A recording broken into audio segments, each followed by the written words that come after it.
Olá, Igreja. Eu fico feliz por a Igreja me dar a oportunidade de poder dar a mensagem. E o pastor falou, mas eu acho que é 50% do que ele disse. Sim, há esforço, claro que sim, mas também a Igreja ora, a Igreja também me sustenta, me ajuda. E eu agradeço muitas vezes a irmãos que me ligam, a irmãos que mandam mensagem, que oram. E eu acho que o mais importante é isso, é orar. É orar por aqueles que às vezes têm dificuldades, ainda que seja uma bênção. Eu hoje gostaria de falar com os irmãos, gostaria de vos convidar a abrir as vossas Bíblias, Mateus, no capítulo 5.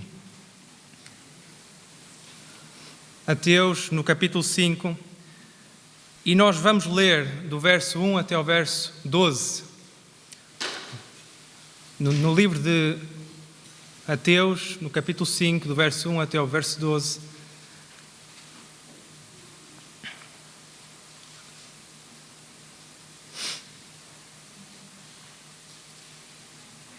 se alguém está pela primeira vez aqui, que o irmão ajude. Mateus, capítulo 5, verso 1 até ao verso 12. E assim diz a palavra do Senhor. Vendo Jesus as multidões, subiu ao monte e, como se assentasse, aproximaram-se os seus discípulos. E ele passou a ensiná-los, dizendo: Bem-aventurados os humildes de espírito, porque deles é o reino dos céus. Bem-aventurados os que choram, porque serão consolados. Bem-aventurados os mansos, porque herdarão a terra. Bem-aventurados os que têm fome e sede de justiça, porque serão fartos. Bem-aventurados os misericordiosos, porque alcançarão misericórdia. Bem-aventurados os limpos de coração, porque verão a Deus. Bem-aventurados os pacificadores, porque lhes serão chamados filhos de Deus. Bem-aventurados os perseguidos por causa da justiça, porque deles é o reino dos céus. Bem-aventurados sois quando, por minha causa, vos injuriarem e vos perseguirem e, mentindo, disserem todo mal contra vocês. Regozijai-vos e exultai, porque grande é a vossa recompensa nos céus, pois assim perseguiram aos profetas que viveram antes de vós. Vamos orar.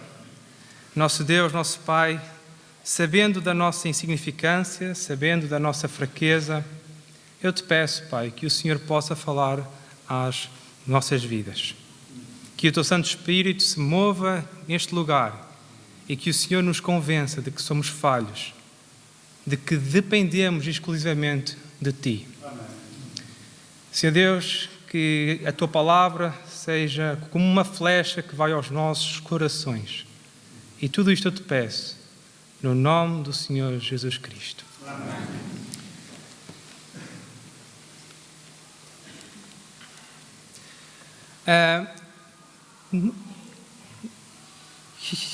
Eu não sei se vocês já repararam, mas nos dias atuais a espiritualidade é uma encenação, muitas vezes, que dá aso à vaidade, que dá aso, muitas vezes, às coisas que são mais externas.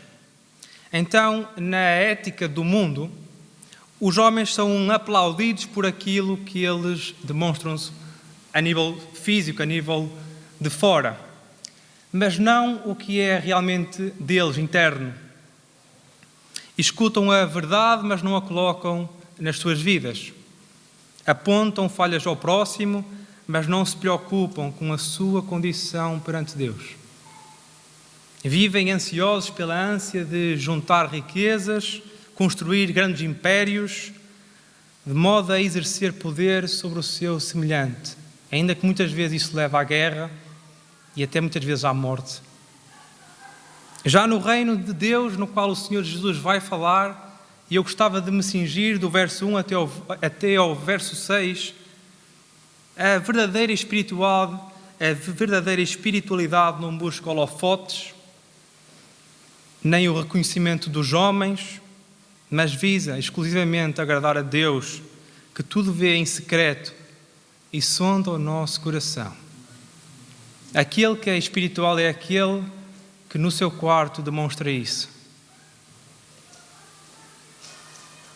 No reino de Deus, o homem é rigoroso com o pecado do próximo, inúmeras vezes, mas com o seu, muitas vezes, é de leve. Não tem misericórdia com o próximo, mas com o seu não dá importância ao seu pecado. No reino de Deus não chega a ouvir e conhecer a verdade, mas aplicá-la às nossas vidas.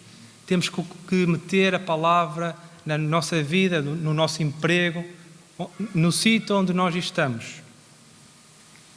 Desse modo, o Sermão do Monte, dado pelo Senhor Jesus, que vai falar exclusivamente sobre o reino dos céus, o Senhor Jesus não só estabelece o reino, como também fala do governo do mesmo.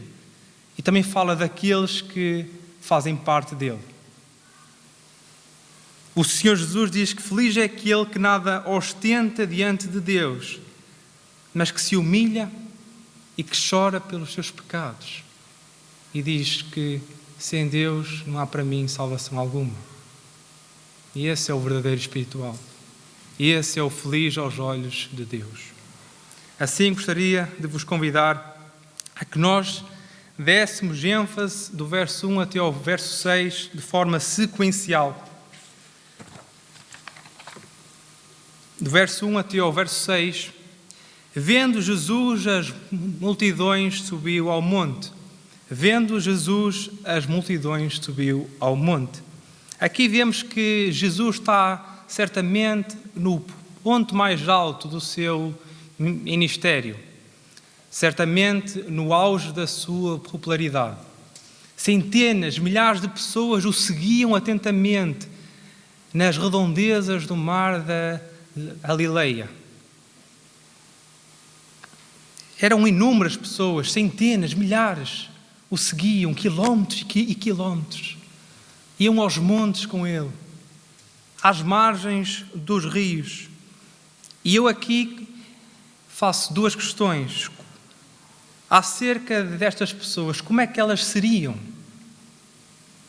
O que é que elas buscam? O que é que buscam as pessoas que deixam as suas vidas e seguem a um homem que, segundo, veio de sítios humildes, sítios pobres? Então Lucas diz o seguinte acerca desta multidão: vieram para ouvir e serem curados das suas enfermidades. E também os atormentados por espíritos imundos eram curados. E todos da multidão procuravam tocá-lo, porque dele saía poder e curava a todos. E estou a citar Lucas capítulo 6, verso 18 e 19. Porque dele saía poder e curava a todos. Ou seja, muitos iam em busca de alguma cura, alguns vinham em busca da libertação de espíritos imundos, e ainda havia aqueles que vinham para ouvir os ensinamentos de Jesus, porque viam nele autoridade e poder que não encontravam nas sinagogas. Eles viam a palavra, mas também viam o verbo. Eles viam que Jesus falava de forma vívida. Ele vivia o que falava. E então, da forma igual, inúmeras pessoas que estão aqui têm histórias diferentes. Então, uns vieram por meio da doença, muitas vezes, por causa do médico de família. Alguns vieram em busca de libertação espiritual. Mas também há aqueles que receberam uma Bíblia e precisavam de ajuda para compreendê-la.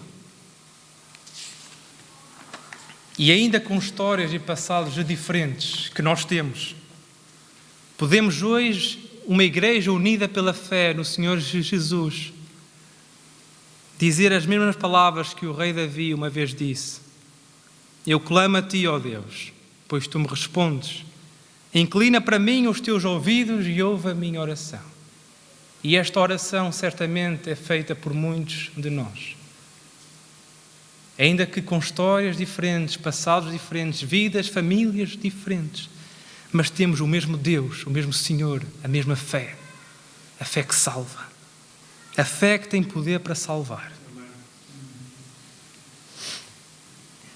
Olhando para a segunda parte do verso 1 até ao verso 2, como se assentasse, aproximaram-se os seus discípulos e ele passou a ensiná-los. Ou seja, o reino tinha chegado e com ele chegou o rei também, o Senhor Jesus. Ainda que as curas e os milagres fossem importantes, e é verdade que foram, o foco do Senhor estava na condição espiritual do povo. Estava aqui dentro. Então o Senhor Jesus, como mestre, como o verdadeiro mestre, senta-se para ensinar. A seguir, bem-aventurados os humildes de espírito, porque deles é o reino dos céus. Bem-aventurados os humildes de espírito, porque deles é o reino dos céus. É importante vermos que o Senhor Jesus inicia o seu discurso com a expressão bem-aventurado. E agora nós, que não sei, ficamos, o que é ser bem-aventurado? O que é isso? Ser bem-aventurado quer dizer ser feliz ou ser abençoado. Já no livro de Salmos nós vemos isso, e também em alguns versos de Isaías também nós vemos essa expressão. Mas aqui o conceito de feliz não tem a ver com o conceito que o mundo fala, de ser feliz ou de estar feliz.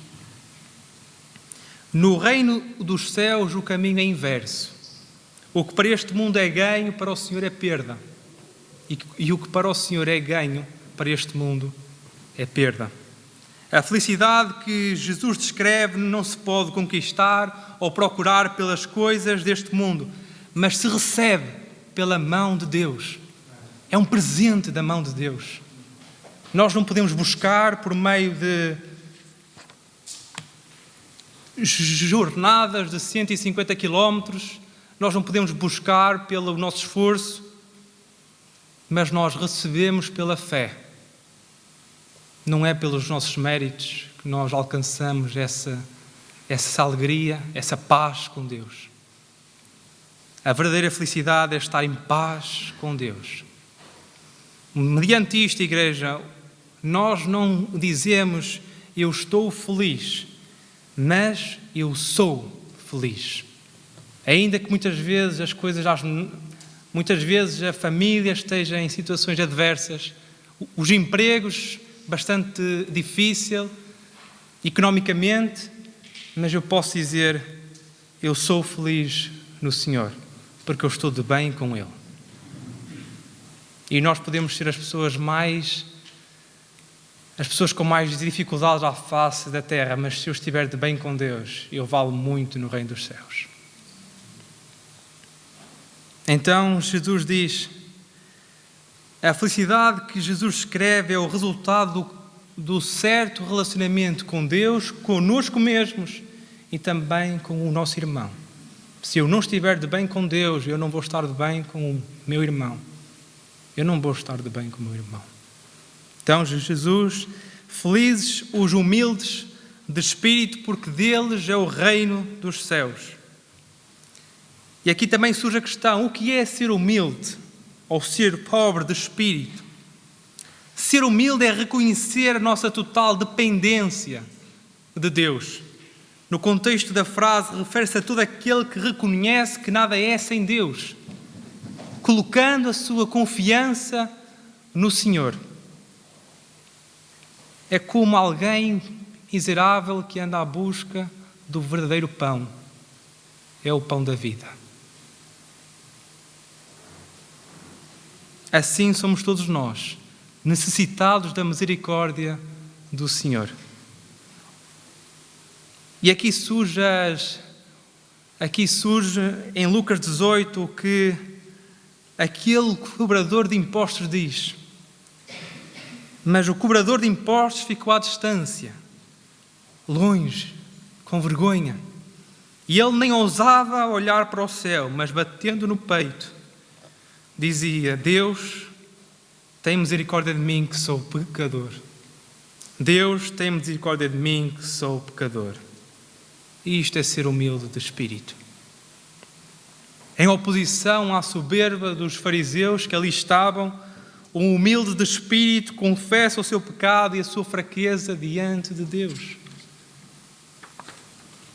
É aquele que bate no peito e diz: Deus, tem misericórdia de mim. É como se o Senhor Jesus dissesse no cimo daquele monte: vocês precisam estar vazios para serem cheios da minha presença. Vemos que o mundo pensa que feliz é aquele que está no lugar mais alto, que bate no peito e se diz autossuficiente, que tem ousadia de dizer: eu não preciso de Deus, eu não preciso de ninguém, eu não preciso do meu irmão. Mas o Senhor diz que o bem-aventurado é aquele que está no vale, é aquele que está em baixo. É aquele que vê em Deus a sua verdadeira esperança. A verdadeira felicidade não está nas coisas externas, mas sim no que nós possuímos de forma interna. Não está no que possuímos aos olhos do mundo, mas o que temos para apresentar a Deus. Aí está a nossa felicidade, aí está a nossa alegria. Ainda avançando para o verso 4. Bem-aventurados os que choram, porque serão consolados. E vemos o cobrador de impostos que batia no peito e suplicava pela misericórdia de Deus. E percebemos que essa é a atitude daqueles que realmente choram e lamentam pelos seus próprios pecados. E vemos que chorar pelo pecado é o resultado, é a consequência da primeira bem-aventurança, de sermos humildes de espírito. Ou seja, aqui não é apenas a dor que faz doer o coração, mas é a dor que nos faz chorar, é a dor essa que não pode ser escondida, mas é revelada através do arrependimento. Tem que haver arrependimento. Então o Senhor Jesus diz: felizes os que choram. Felizes os que choram. E nós, enquanto igreja, somos convidados a chorar com aqueles que choram também, inúmeras vezes. Diante desta verdade de Jesus, podemos retirar duas aplicações aqui para as nossas vidas. O choro pelo pecado é sinal de novo nascimento. O choro pelo pecado é sinal de novo nascimento. Da mesma forma que o bebê chora ao nascer, aquele que nasce de novo também chora ao pecar. Não pode ficar indiferente em relação ao pecado.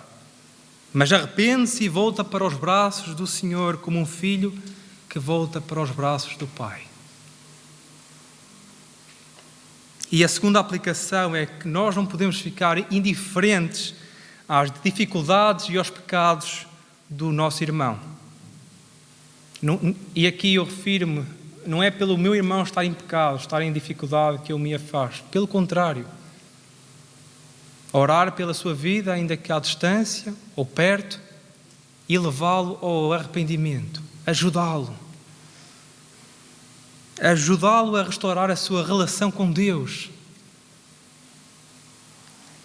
E aqui não é pela via do julgar, mas reconhecendo que um dia é possível estar naquela situação. Isso é ser igreja. Isso é ser família. Então, inúmeras vezes quando estou longe, estou em Lisboa, às vezes uma simples mensagem a dizer: eu estou a orar por ti, eu ganho o dia. É um conforto. Há pessoas que estão a orar. Então vemos, pelo que o Senhor Jesus fala, que o arrependimento e a confiança nesta obra da cruz, constitui a espada para combater o pecado. Olhando para a obra da cruz, nós temos argumentos para combater o pecado. E claro, nós podemos pecar, irmãos, porque nós ainda vivemos nesta terra, mas nós não vivemos no pecado. Eu peco, mas eu não vivo no pecado. Não é algo habitual na minha vida. É impossível isso ser habitual. Jesus nos comprou pelo seu sangue. Então nós, sabendo disto, não podemos ficar numa vida de pecado, mas sim numa renovação das nossas mentes, de grau em degrau. Ainda que eu tenha 70 anos, eu quero melhorar a minha relação com Deus. Eu quero ser santo, eu quero ser puro. Eu quero orar mais, eu quero buscar mais.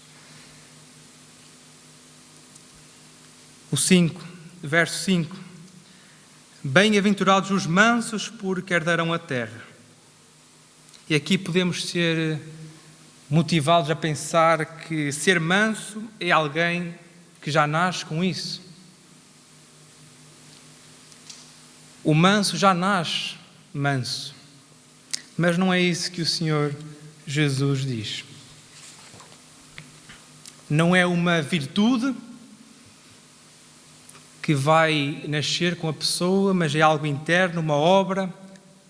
É uma obra da graça no nosso coração. É um fruto do Espírito. O homem é mau e é egoísta desde o ventre da sua mãe. E vemos isso em meninos com 4, 5 anos. São egoístas. São maus inúmeras vezes. Rejeitam emprestar os brinquedos ao amigo. Então vemos que o manso é aquele que reconhece que nada pode pedir a Deus, porque ele é pecador. Então ele se humilha, ele chora e então ele é manso. Nós vemos que se formos para o original, que ser manso refere-se a uma fera que foi dominada. Assim é o ser humano, é uma fera que foi dominada. O manso é aquele que tem força e que tem poder, sim, mas sob o controle e sob os limites do Senhor. É uma fera dominada. Assim é o homem. Por isso é que, e aqui vemos a explicação de inúmeras vezes o homem fazer coisas que aos nossos olhos nós dizemos é impossível. Não é. O homem é uma fera. O homem é mau. O homem não busca o bem do próximo. Mas então o Espírito Santo nos domina e nos convence da nossa fragilidade. Nós fomos dominados pelo Santo Espírito de Deus. Assim como o apóstolo Paulo diz em Gálatas, no capítulo 5, verso 22, ouçam, mas o fruto do Espírito é amor, alegria, a paz, a longanimidade, a benignidade, a bondade, a fidelidade, a mansidão, o domínio próprio. E contra essas coisas não há lei. E os que são de Cristo Jesus crucificaram a carne com as suas paixões e concupiscências. E ele depois diz, se vivemos no Espírito, andemos também no Espírito. Aquele que é efetivamente manso, submete-se à vontade de Deus e anda mediante a graça e a obra do Espírito Santo nele. Esse é o ser manso. O ser manso não olha os seus interesses, não olha as suas posições, não luta por o palco, não luta pelo primeiro lugar, mas ama o seu irmão como a si mesmo. Essa é a definição de ser manso, segundo o Senhor Jesus. É aquele que muitas vezes eu digo, fico a perder, mas para que a obra de Deus avance. Esse é o manso. Aqui há um homem que eu sigo atentamente, George Whitefield, um homem que tem abençoado imenso as minhas leituras. É um homem que viveu no Reino Unido, depois também exerceu o seu ministério nos Estados Unidos no século XVII, e ele diz o seguinte: que o meu nome seja esquecido, que eu seja pisado pelos pés de todos os homens, se assim Jesus for glorificado. Não me interessa em quem será o maior, conheço o meu lugar, a saber, ser servo de todos. E era um grande homem de Deus, que podia bater no peito, mas não. Era servo de todos. Isto é um homem manso aos olhos de Deus. Ainda olhando para o verso 5 e para a segunda parte, bem-aventurados os mansos, porque herdarão a terra. Porque herdarão a terra. O manso, segundo Jesus, também é herdeiro. E aqui, irmãos, pela graça de Deus, somos herdeiros de tudo o que é do Pai. Por causa de Jesus. Somos herdeiros por causa de Jesus. Somente Jesus é o único mediador entre Deus e os homens. Não há outro. Somente Jesus foi capaz de pegar na mão do Pai, pegar na mão do homem e as unir novamente numa nova aliança. Foi Jesus que naquela cruz pôde dizer, depois de tomar aquele vinagre, que diz: está consumado. E nós hoje temos acesso ao Pai, temos livre acesso ao Pai, o véu foi rasgado. E eu hoje mesmo, nas nossas fraquezas e dificuldades, nós orarmos nos nossos quartos, dobrando os nossos joelhos, sabendo que somos frágeis e que necessitamos da graça do Senhor, o Senhor nos vai ouvir, porque Jesus irá interceder pelas nossas orações. O Espírito Santo aperfeiçoa a nossa má oração. Mas o manso desfrutará da terra restaurada. Nós, resgatados pela fé, habitaremos no novo céu e na nova terra, como é descrito em Apocalipse 21. E é onde estas bem-aventuranças serão consumadas na sua plenitude, onde a felicidade estará no seu ponto máximo. Será um dia na presença do Senhor, no novo céu e na nova terra, a terra restaurada. Avançando para o último verso, verso 6. Bem-aventurados os que têm fome e sede de justiça, porque serão fartos. Bem-aventurados os que têm fome e sede de justiça, porque serão fartos. Ou seja, num sentido amplificado, nós não ambicionamos somente ser justos, mas viver essa justiça em todo o tempo e em todo o espaço.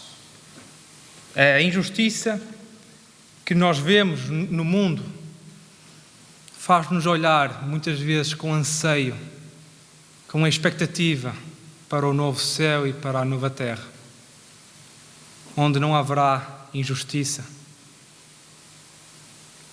Mas antes do homem ansiar por isso, o homem tem de buscar primeiramente a justiça e a paz diante de Deus. Deve ser a principal razão, a principal busca pelo qual nós ansiamos.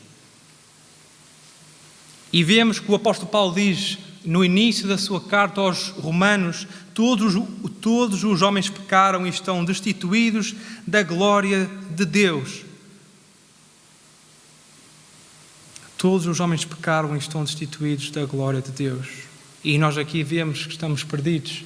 Mas ele um pouco mais à frente, ele diz: sabemos que tem alguém que nos justificou perante Deus.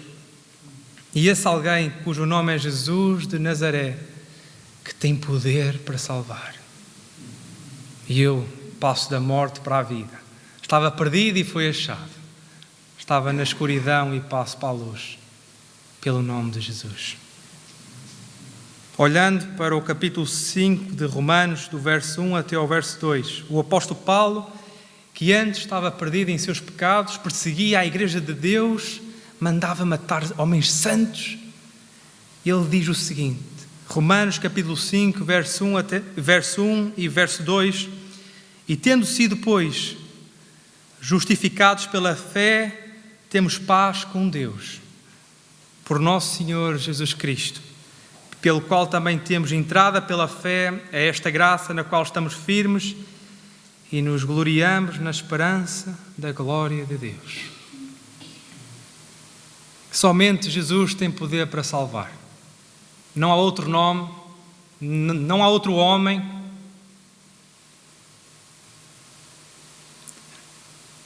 Somente Jesus tem esse poder e feliz é aquele que se aproxima de Deus, consciente do seu pecado e perante isso vê em Jesus a sua única esperança de ter paz com Deus. Bem-aventurado esse homem é. A verdadeira felicidade não está no que o homem faz para agradar a Deus. A verdadeira felicidade não está no que o homem faz para agradar a Deus, mas no que Jesus fez pelo homem. A felicidade não é um prémio, mas um presente. Não é conquistada, mas é recebida. Assim também é a nossa salvação.